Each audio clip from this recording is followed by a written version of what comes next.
Hello வணக்கம் நண்பர்களே. TNPSC தேர்வுல கேட்ட ஒரு கேள்வியை நம்ம பார்க்க போறோம் மேக்ஸ்ல. வாங்க பார்ப்போம். ஒரு வண்ண தொலைக்காட்சி பெட்டியோட விலை வந்து 10,000 அடுத்த அடுத்த 2 டிஸ்கவுண்ட் குடுக்குறாங்க. ஒண்ணு வந்து 20% குடுக்குறாங்க. இன்னொன்னு வந்து 10% குடுக்குறாங்க. அதுக்கப்புறமா ஒரு 18% ஜிஎஸ்டிய பே பண்ணி ஒரு கஸ்டமர் வந்து அந்த டிவிய வாங்கிட்டு போறாரு. அப்படின்னா, அந்த டிவியோட பிரைஸா அவர் என்ன குடுத்திருப்பாரு? அவருக்கு என்ன லாபம் கிடைத்திருக்கும்? அததான் பார்க்க போறோம். வாங்க பார்ப்போம். ரூ. 10,000 தானே. ரூ. 10,000க்கு வந்து 20% முதல்ல டிஸ்கவுண்ட் அப்படின்னு சொல்லிடுறாங்க. அடுத்தடுத்த 2 டிஸ்கவுண்ட், சக்சஸிவ் டிஸ்கவுண்ட்ஸ். ரூ. 10,000க்கு 20% அப்படின்னா எப்படிங்க?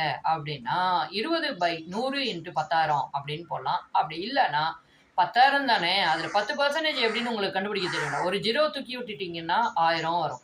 அத டபுள் பண்ணீங்கன்னா 2000 ரூ. 2,000 அதுதாங்க வந்து ரூ. 10,000க்கு 20%. சரி, ஓகே. இப்ப வந்து 20% கண்டுபிடிச்சிட்டோம். இப்ப அந்த டிவியோட விலை எவ்வளோ ஆயிடுது? ரூ. 8,000 ஆயிடுது. அடுத்த டிஸ்கவுண்ட் இப்போ வந்து 10%. 10% போட்டீங்கன்னா உங்களுக்கு வந்து ரூ. 800 வரும். ரூ. 2,800 தனியா வச்சுக்கோங்க. இப்போ வந்து ரூ. 7,200 அப்படிங்கிறது நமக்கு வந்து அடுத்தடுத்த 2 டிஸ்கவுண்ட் போக விலை.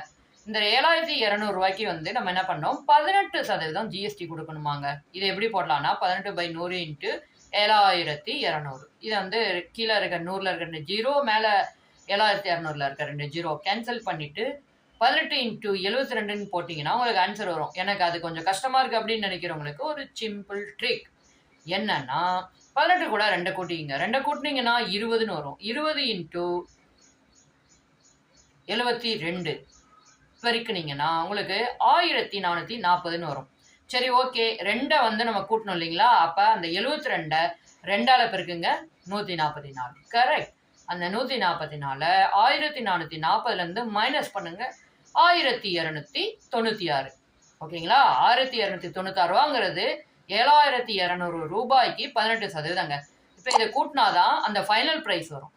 7,200 1,296 கூட்டினீங்கன்னா 8,496.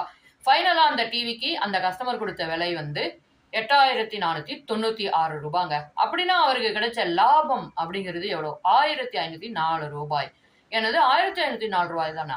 ஏற்கனவே வந்து ரூ. 2,800 அப்படின்னு நம்ம பார்த்திருந்தோமே அப்படின்னு நீங்க யோசிக்கிறீங்களா?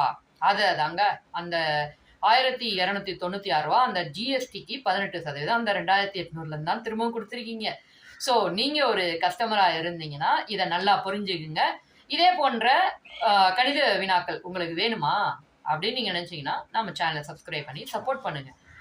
மீண்டும் நாளைக்கு ஒரு புத்தம் புதிய வீடியோவில் உங்களை வந்து சந்திக்கிறேன். அதுவரை டாடா, பாய்.